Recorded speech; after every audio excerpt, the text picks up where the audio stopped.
రాజంపేట నియోజకవర్గంలో అస్తవ్యస్తంగా తయారై బలహీనపడుతున్న తెలుగుదేశం పార్టీ బలోపేతం కొరకు తక్షణం తీసుకోవాల్సిన చర్యల గురించి స్వర్గీయ ఉమ్మడి ఆంధ్రప్రదేశ్ మంత్రివర్యులు పసుపులేటి బ్రహ్మయ్య కుమారుడైన పసుపులేటి వీర పవన్ కుమార్ రాష్ట్ర ముఖ్యమంత్రి నారా చంద్రబాబు నాయుడుకి మరియు టీడీపీ వర్కింగ్ ప్రెసిడెంట్ మంత్రి నారా లోకేష్ కు ప్రత్యేకంగా విజ్ఞప్తి చేశారు.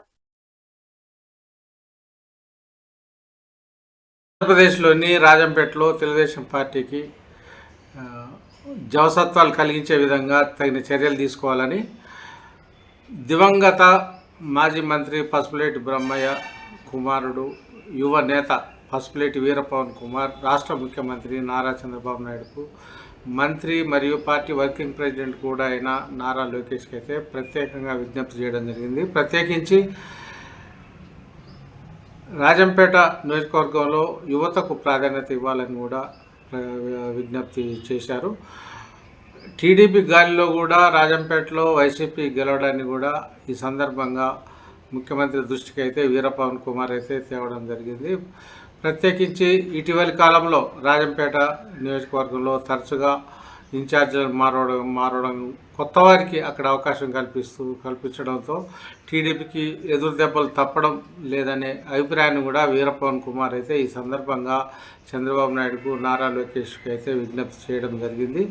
దీనికి సంబంధించి ఒక దూరదృష్టి కలిగిన మరియు ఒక విజనరీ లీడర్గా ప్రఖ్యాతులు కలిగిన నారా చంద్రబాబు నాయుడు అయితే ఈ సందర్భంగా రాజంపేటపై ప్రత్యేకంగా ఫోకస్ పెట్టాల్సిన చారిత్రాత్మకమైన ఒక అవసరం అయితే లేకపోలేదని కూడా ఆయన చెప్పారు. తన తండ్రి దివంగత పసుపులేటి బ్రహ్మయ్య గారు మంత్రిగా ఎమ్మెల్యేగా రాజంపేట నియోజకవర్గంలో కోట్లాది రూపాయలతో చేసిన అభివృద్ధి ఇప్పటికీ కనిపిస్తున్నదని, తర్వాత ఇక్కడ అభివృద్ధి ఆనవాళ్ళు పెద్దగా లేవు అనే అభిప్రాయాన్ని కూడా వీర పవన్ కుమార్ వ్యక్తం చేస్తూ ఆందోళన కూడా వ్యక్తం చేశారు.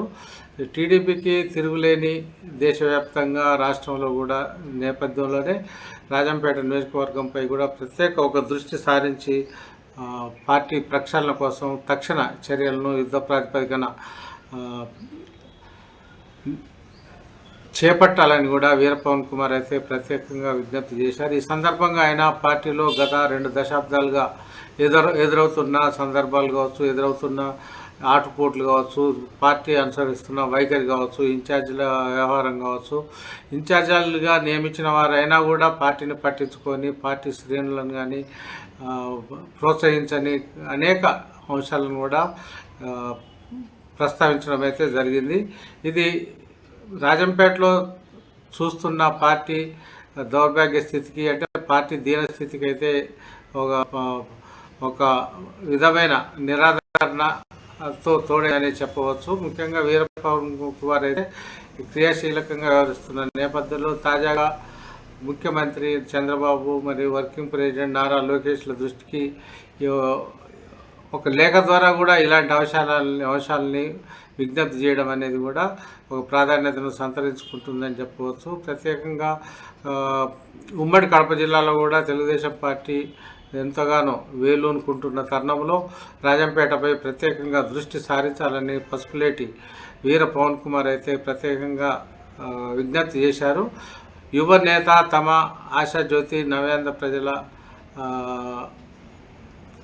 గుండె చప్పుడు నారా పవన్ కుమార్ కూడా ఈ విషయంలో, నారా లోకేష్ గారు కూడా ఈ విషయంలో ప్రత్యేకంగా దృష్టి సారించాల్సిన అవసరం ఎంతైనా ఉందని వీర పవన్ కుమార్ అయితే విజ్ఞప్తి చేయడం జరిగింది. ముఖ్యమంత్రి గారికి ఈ నియోజకవర్గంపై ఎంతో అవగాహన కూడా ఉందని, అందువల్ల దీనిపై ప్రత్యేకంగా వైసీపీకి అడ్డుకట్ట వేయడం కావచ్చు, ఆ పార్టీ దురాఘాతాలను అడ్డుకోవడం కావచ్చు, సమీప భవిష్యత్తులో కూడా తెలుగుదేశం పార్టీని రాజంపేటలో తిరుగులేని శక్తిగా తీర్చిదిద్దడానికి కావచ్చు నారా చంద్రబాబు నాయుడు గారు మరియు నారా లోకేష్ గారు ప్రత్యేకంగా ఫోకస్ పెట్టాలని పసుపులేటి వీర పవన్ కుమార్ అయితే విజ్ఞప్తి చేయడం జరిగింది.